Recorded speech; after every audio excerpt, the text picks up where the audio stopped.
I think when people think about growth, they immediately think of new business, bringing in new clients, new sales, new contracts, finding more leads, more prospects, and consuming all of them until you're this huge cleaning company.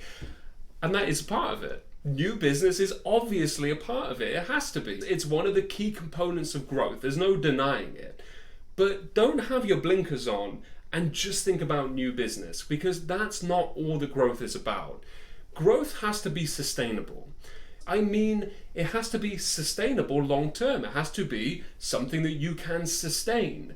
What is the point in you picking up clients and then losing them straight away afterwards, or losing them within 6 months, something like that? Growth is about so much more than that. Growth is about retention. What's the point in bringing new business if you don't retain it? Growth is about the team and you specifically learning.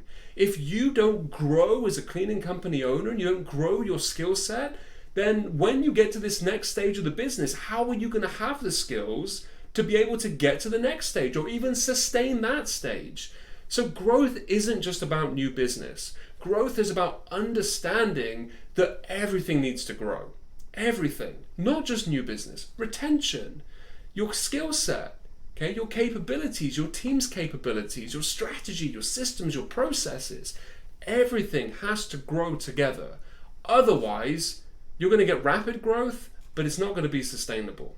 You're going to pick up contracts and you're going to lose them.